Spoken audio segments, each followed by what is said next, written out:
My name is Noah Carter. 17 years old, junior year at Centennial High in Boise, Idaho. Population, me, my phone, my best friend Ethan, and a vague awareness that adults, like my parents, worried about things that seemed completely hypothetical. God. Jesus. Church. Yeah, those fell firmly into the hypothetical and irrelevant category. It wasn't like I hated the idea, it just seemed like background noise, like music playing in a mall you're just walking through.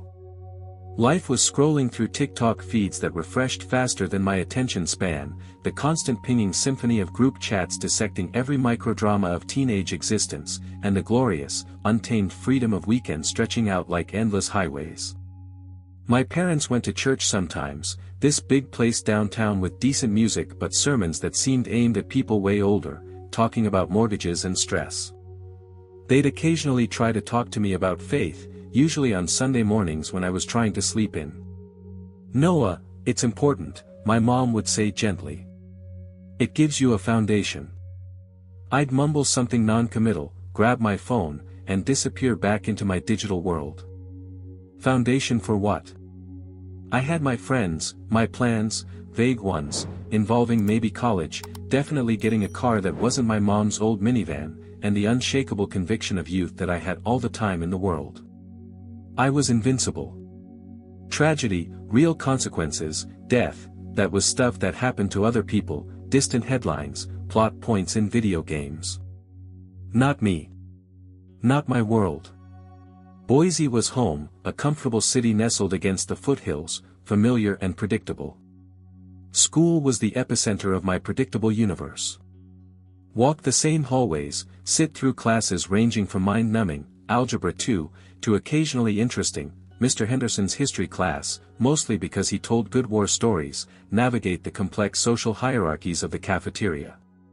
My anchor in this sea of adolescent angst was Ethan. We'd been friends since kindergarten, bonded over shared obsessions with skateboarding, video games, and finding creative ways to avoid homework. He was the guy I could be completely stupid with, the guy who understood my shorthand, the guy I trusted more than anyone. That Thursday, the one that blew my predictable world to smithereens, started just like any other. Alarm ignored, frantic scramble out of bed, grabbing yesterday's jeans off the floor. My mom had left toast on the counter. I grabbed it, mumbled bye, and bolted for the bus, earbuds already jammed in, blasting some bass-heavy track that drowned out the quiet morning. School dragged.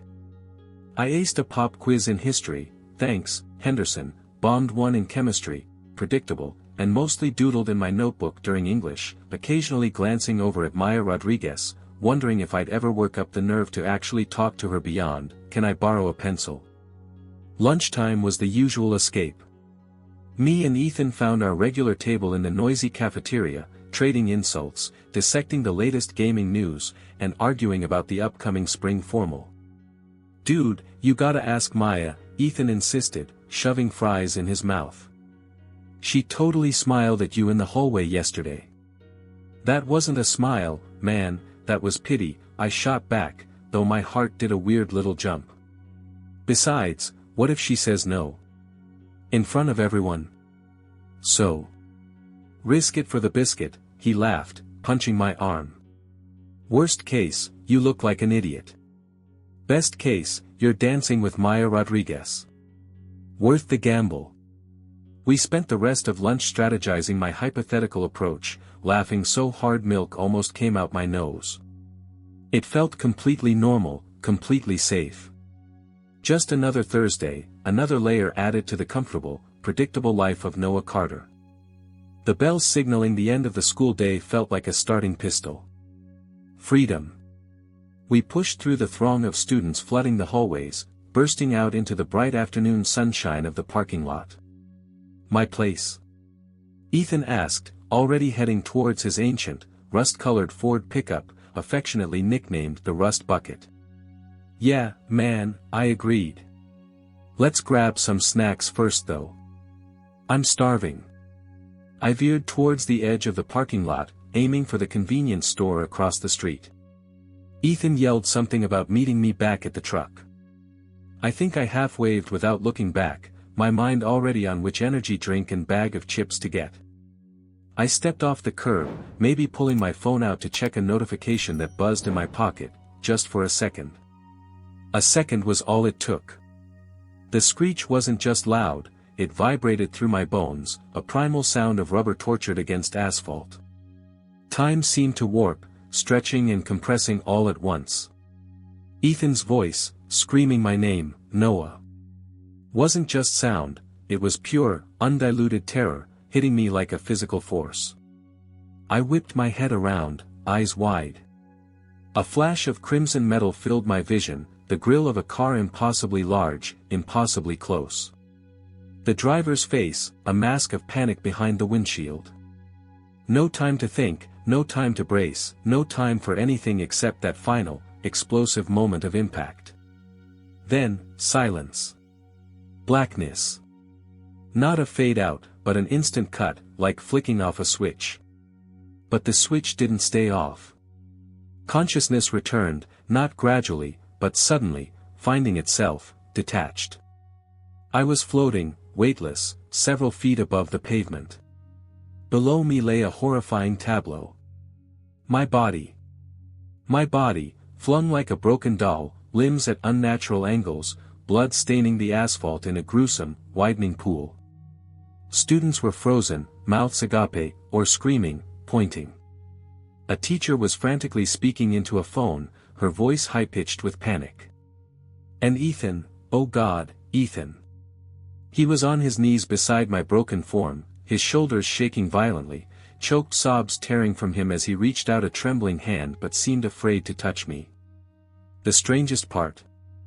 I felt nothing. No pain from the mangled limbs below. No panic. No grief. Just a profound sense of detachment, like watching a high-definition movie from a very comfortable seat. It was surreal, confusing. Is this real?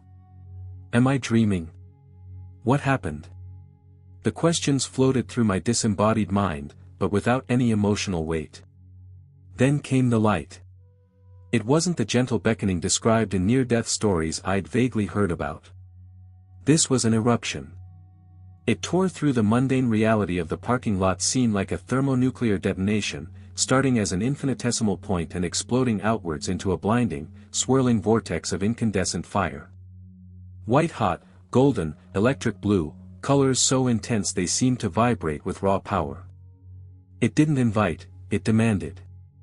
I felt an inexorable pull, like being caught in the gravitational field of a collapsing star.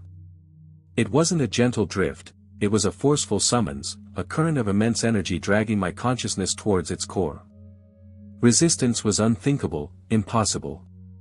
A primal awareness surfaced within me, dwarfing my teenage arrogance, an understanding of absolute power, absolute authority. This wasn't just light, it was presence. And then, suspended within that inferno of brilliance, solidifying out of the raw energy, he stood. Jesus. My mind struggled to reconcile the image with the gentle shepherd from Sunday school felt boards. This being radiated power that hummed in the very space around him, a terrifying majesty that dwarfed suns. His robe, if you could call it that, seemed woven from solidified light, shifting and shimmering. But it was his eyes that captured and held me. They weren't the soft, compassionate eyes of the paintings. They were blazing, like focused stars, like molten gold, piercing through every facade, every layer of indifference, every carefully constructed wall I'd ever built. They saw me. Not Noah Carter the high school junior, but the core of my being, every selfish thought, every moment of deliberate ignorance, every spark of potential I'd wasted. They saw it all, stripped bare. The sheer, unadulterated holiness emanating from him was physically unbearable to my spiritual form. My consciousness didn't just kneel, it utterly collapsed, prostrate before him, overwhelmed and undone. It wasn't the fear of hellfire, it was the instinctive reaction of imperfection meeting perfection, of darkness shrinking from light, of a creature before its creator.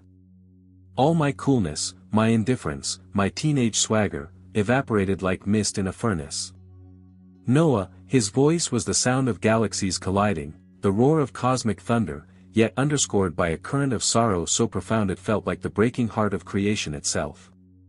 It wasn't just heard, it vibrated through the very fabric of my soul. Your generation, they walk in deep blindness. They stumble willingly towards the abyss, mistaking darkness for light, captives who believe they are free. His words weren't an accusation, they were a statement of horrifying fact, delivered with the weight of eternity. My mind, reeling, tried to formulate a question: what do you mean? How? Why? But before any coherent thought could surface, the fiery light around us shifted, coalesced, and plunged me into visions more real, more terrifyingly immediate, than the life I had just unwillingly left behind. The first vision, the gilded cage. My perspective warped, and suddenly I was standing, unseen, within the walls of a church. Architecturally, it was magnificent. Sunlight streamed through towering stained glass windows, painting kaleidoscopic patterns on polished wooden pews and plush carpeting. A massive, intricately carved cross dominated the front wall. The air conditioning hummed softly. It looked serene, wealthy, successful. A place people would be proud to attend. But the beauty was a grotesque mask. The large sanctuary held a respectable crowd, yet an atmosphere of profound spiritual apathy hung heavy in the air. My gaze swept across the faces. Teenagers, clustered together, weren't listening to the service, they were openly texting, sharing earbuds, scrolling through Instagram feeds, their faces illuminated by the bluish glow of their screens. Adults looked bored, disconnected. A man in a business suit discreetly checked stock quotes on his phone. A woman meticulously applied lipstick using her phone camera as a mirror. Another couple nearby was having a hushed, irritated argument about weekend plans. The pastor, standing behind a grand pulpit, delivered a sermon that was technically flawless but emotionally sterile. He spoke about finding balance and managing stress, using vague spiritual platitudes that demanded nothing, challenged nothing, inspired nothing. His voice lacked fire, conviction, authority. It was just words, filling the allotted time. Then, my attention was drawn to the main entrance, massive, ornate wooden doors. And standing just outside them, in the metaphorical porch, was Jesus. He looked heartbroken. His hand was raised, and he was knocking, patiently, persistently. A quiet, rhythmic tap, tap, tap against the heavy wood. But inside, no one seemed to notice. The low murmur of side conversations, the clicking of phone keyboards, the rustle of bulletins, the pastor's droning voice, it all created a dull roar that completely drowned out the sound of the Savior seeking entry into his own house. They were inside the building, but he was locked out. They honor me with their lips, Jesus' voice resonated beside me, filled with a grief that felt ancient and immediate, but their hearts are far from me. They perform the rituals, they occupy the space, but they do not know me. They are comfortable in their gilded cage, unaware they are prisoners. The vision dissolved, leaving behind the chilling residue of its deadness, a stark warning about faith that was merely cultural decoration. The second vision, the Carnival of Darkness. The scene shifted again, violently, plunging me into a dizzying montage of the world I knew, my generation's world, but seen through his eyes, stripped of its glamorous facade. It wasn't a scene of war or overt disaster, but something more insidious, a world merrily embracing darkness, packaging it as entertainment, celebrating it as freedom. I saw glimpses, families gathered around large screens, watching shows filled with graphic violence, casual cruelty, and sexual immorality, laughing or passively absorbing it. Online forums and social media platforms where truth was relentlessly attacked, twisted, and ridiculed, where lies spread like wildfire, and where anonymous hatred festered. I saw educational settings where foundational truths about identity, morality, and reality were being deliberately blurred, replaced with confusing and destructive ideologies, leaving young minds adrift without an anchor.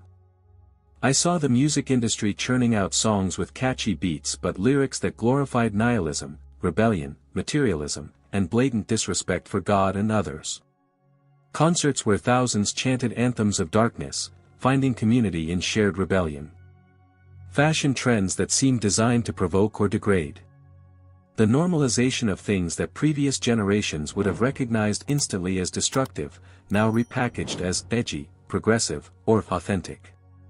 It wasn't just that bad things were happening, it was that the lines were being erased. Darkness wasn't just tolerated, it was actively marketed, celebrated, consumed with gusto, often by people who considered themselves good. It was a vast, glittering carnival of spiritual poison, and almost everyone seemed to be buying a ticket. "They have exchanged the truth about God for a lie," Jesus murmured, his voice resonating with the sorrow of a spurned lover and the righteous anger of a betrayed king. Darkness has become their playground, their entertainment. They adorn themselves with shadows and call it style. They feast on poison and call it freedom. The enemy laughs as they willingly enslave themselves, trading eternal life for fleeting, hollow pleasures. The vision wasn't just observational, it felt like I was breathing in the toxic atmosphere, choking on the spiritual pollution. The sheer, casual ubiquity of the darkness was overwhelming, terrifying. The third vision, the highway to nowhere. This was the vision that broke something inside me. The glittering, chaotic scenes of the world dissolved, replaced by a chilling, desolate landscape.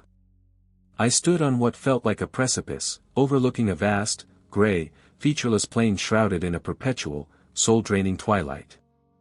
There were no landmarks, no signs of life, just endless, monotonous emptiness stretching towards a horizon that wasn't a line, but a gaping maw of absolute, pitch-black darkness. It wasn't just the absence of light, it was an active, malevolent void that seemed to radiate coldness, hopelessness, and finality. And stretching across this desolate plain, as far as the eye could see, was a line. An endless, slow-moving river of people, predominantly young, shuffling forward shoulder to shoulder. Their pace was steady, unhurried, inexorable. They weren't chained or forced, they seemed to be moving by a kind of numb inertia, a collective drift towards the abyss. Their faces, some were completely blank, eyes glazed over, seemingly unaware of their surroundings or destination. Others wore expressions of bored cynicism, a detached amusement. Some were chatting idly with those next to them, laughing hollow, metallic laughs that didn't reach their eyes. A few were engrossed in phantom devices, thumbs moving rhythmically, oblivious. None of them looked up. None of them looked back. None seemed to question where they were going. They were simply proceeding. Then, the soul-crushing horror intensified. My perspective zoomed in, and I began to recognize faces in the crowd. There, near the front, was Maya Rodriguez, looking pale and uninterested, passively moving forward. A few steps behind her, Kevin, the basketball star, swaggering even here, elbowing someone playfully. I saw kids from my classes, kids I passed in the halls every day, kids from my neighborhood youth group, kids I'd shared laughs with just hours before. They were all here, part of this relentless, horrifying procession towards the void. Even faces I vaguely recognized from TikTok videos or online games seemed to be scattered throughout the crowd. My generation. Lost. A scream built in my chest, raw and primal. Stop. I shrieked, pouring every ounce of my being into the cry. Turn back. Don't you see? It's a trap. It's death. It's nothingness. Please, wake up. I tried to run towards them, to physically grab them, pull them out of the line, shake them awake. But invisible walls held me back. My voice echoed uselessly in the vast emptiness. No one turned. No one paused. No one even seemed to hear. It was as if I didn't exist. The helplessness was absolute, suffocating. I could only watch in agony as they shuffled closer and closer to the edge, disappearing one by one into the devouring darkness. Tears, hot and real even in this disembodied state, flowed freely from Jesus's eyes as he stood beside me, watching this tragic parade. His sorrow wasn't passive, it was an active, burning grief, the agony of a father watching his children choose destruction. He turned his gaze upon me, the fire in his eyes now mingled with unbearable pain. This, his voice was thick, choked with the word, this, Noah, is the destination of the broad road so many choose. This is the wage of sin, the fruit of indifference, the end result of rejecting the light. This is why I wept over Jerusalem. This is why I endured the cross. And this is why you must go back. He reached out his hand, not gently this time, but with fierce, urgent intensity, and pressed his fingers against my forehead. A searing heat, like molten steel, burned through me, yet simultaneously, an overwhelming wave of his love, his grief, his desperate desire for them to turn back, flooded my soul. It felt like he was branding his message onto my very being, imparting the terrible weight of what I had seen. Go. The command resonated with the authority that created worlds. Go back. Warn them. Sound the alarm. Tell them the path of darkness, however appealing, leads only here. Tell them I am the way, the truth, and the life. Tell them to choose life. Go now. There is not much time. No. The scream was ripped from my physical lungs as I slammed back into my body with bone-jarring violence. Agony exploded through me, ribs on fire, head pounding, limbs screaming in protest. The sterile smell of antiseptic filled my nostrils. Harsh fluorescent lights burned my eyes. The insistent, rhythmic beeping of monitors seemed incredibly loud. He's back. Vitals stabilizing. Pupils reactive. Noah. Noah, can you hear me? Squeeze my hand. Hands were probing me, voices swam around me, nurses, doctors, maybe paramedics. But my mind wasn't on the pain, wasn't on the medical urgency. It was consumed, scorched, by the visions. By the reality of Jesus. By the horrifying image of that endless line marching into darkness. I saw him. I sobbed, the words tearing from my throat between gasps for air. Tears streamed down my face, hot and messy. Jesus. He's real. It's all real. They're lost. We have to warn them. They're walking into darkness. Tell them to stop. The medical team exchanged practiced, professional glances. They spoke soothingly, okay, Noah, calm down, you're safe now. You've been through a major trauma. It's okay, just breathe. I could see it in their eyes, the clinical assessment. Head trauma.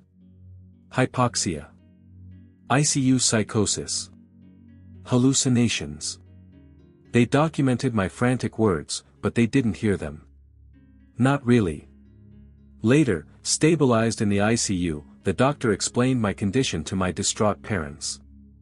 Multiple fractures, internal injuries, severe concussion. He was clinically dead for approximately 4 minutes, he stated gravely. Frankly, his survival, let alone his neurological state, is remarkable. A true miracle, medically speaking. He then gently warned them about potential psychological after-effects, including vivid dreams or hallucinations due to the trauma and lack of oxygen. He was giving them a neat box to put my experience in. But I knew it wasn't a box that could hold this. This wasn't a hallucination you explained away. This was the bedrock of reality I'd stumbled into. The old Noah, the one who thought TikTok trends and weekend plans were the most important things in life, was gone, shattered on that pavement and remade in that fiery light. The person lying in that hospital bed was someone else, someone carrying an unbearable burden and an undeniable mandate. My mom was the first one I truly talked to. When she came in alone later, her eyes red-rimmed but steady, I told her everything, haltingly at first, then the words pouring out, the fiery light, Jesus' terrifying majesty, his sorrow, the visions of the hollow church, the world celebrating darkness, the endless line of lost souls, his command to warn them. She listened intently, tears silently tracing paths down her cheeks. When I finished, exhausted and trembling, she squeezed my hand tightly. "Oh, Noah," she whispered, her voice thick with emotion. "I have prayed for years that God would somehow reach you," shake you awake. I never imagined this. But I believe you, honey. I believe you. Her faith, which I had once dismissed, became my first anchor in this terrifying new reality. My dad took longer. He listened patiently, his face creased with worry. He asked careful questions, trying to understand. He didn't dismiss it outright like the doctors, but I could see the struggle, his logical mind grappling with the supernatural, his fatherly concern warring with the sheer impossibility of my story.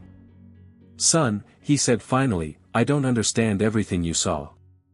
But I know something profound happened to you. We'll figure this out together. His quiet support, though different from Mom's immediate belief, meant the world. Ethan, that was the hardest. He came to visit a few days later, looking awkward and uncertain. The old easy banter was gone. I tried to tell him, really tell him, what I'd experienced. Not just the accident, but where I went. I described Jesus, the visions, the warning for our generation, for us. He listened, fidgeting, his eyes darting around the room, refusing to meet mine for long. Noah, man, that's intense, he mumbled when I finished. But seriously, you coded. Your brain was starved of oxygen. People see weird stuff. It wasn't weird stuff, Ethan. I insisted, my voice rising with frustration and desperation. It was real. More real than this hospital room. Don't you get it? We're running out of time. That line. I saw people we know. He flinched, pulling back slightly. Look, I'm glad you're okay, really, he said quickly, standing up. But maybe you should focus on getting better, you know. Don't dwell on the weird stuff. He made a quick excuse about having to leave. After that, the texts became less frequent. The calls went unanswered. He'd give me a quick, awkward nod in the hallway when I eventually returned to school, but the easy camaraderie, the shared world we inhabited, was fractured beyond repair. My terrifying truth had cost me my best friend. He couldn't handle the intensity, the implications. He chose the comfortable, predictable world we used to share. He chose not to believe. Returning to school was surreal. Whispers followed me. That's the kid who died. Heard he's all religious now. Totally lost his mind. Some treated me with morbid curiosity, others with pity, most with awkward avoidance. I tried talking to a few people, guys on the basketball team, kids from my classes. Mostly, I got blank stares or quick subject changes. My parents gently suggested I share my story at the church youth group. I dreaded it, remembering the apathy I used to feel there myself. It went about as expected. I stood up, heart pounding, voice trembling, and recounted what I had seen. A few kids looked genuinely disturbed. Others smirked and whispered behind their hands. One outspoken guy, Mark, actually laughed. Carter, seriously? Lay off the meds, man. The youth pastor offered a polite, non-committal prayer afterwards about being thankful for Noah's recovery. I felt humiliated, exposed, utterly alone. But then, as I was packing my bag to escape, Lily Rodriguez, Maya's younger sister, a quiet girl I barely knew, approached me, her eyes swimming with tears. Noah, she said, her voice barely a whisper. What you said, about the line, about people just drifting, that's me. I go through the motions, church, school, everything, but my heart feels empty. Cold. Hearing you, it scared me. Maybe I need to wake up. We ended up talking for almost an hour, sitting on the steps outside the church. We prayed together, clumsy, halting prayers, but heartfelt. It wasn't much, but it was a spark. A tiny affirmation that maybe I wasn't completely crazy, that the message could get through. Living with these visions is a heavy burden. The image of that endless line is burned into my memory. Sometimes I wake up in a cold sweat, hearing the echo of Jesus's sorrowful voice. I carry an urgency that most people my age can't comprehend. I still try to talk about it, even when it's awkward, even when people roll their eyes. I started an anonymous blog, just typing out the warnings, the visions, the call to turn back. It gets mostly ignored or trolled, but occasionally, a comment appears, "This scares me. Is it real?" Or, "I feel lost like those people in line. What do I do?" One night, struggling with discouragement, feeling the weight of the mockery and the indifference, I had another dream. Not a vision like before, but a clear dream. I was standing in that same vast, dark forest from my initial dream, holding my single torch. The darkness pressed in, heavy and menacing. But as I held the torch high, refusing to let it drop, other small flames began to appear in the distance, faint at first, then growing brighter, pushing back the shadows alongside mine. Jesus' voice wasn't in the dream this time, but I felt his encouragement, his approval. Keep holding the light. Others will see it. If this story, this warning from a kid who's been there and back, has shaken you or made you think, please subscribe to this channel. We need to keep sharing these messages of truth and urgency. We need to encourage each other to stay awake, to hold on to hope, and to be a light in these increasingly challenging times. Click subscribe, share this message if you feel led, and most importantly, listen for that knock on your own heart's door.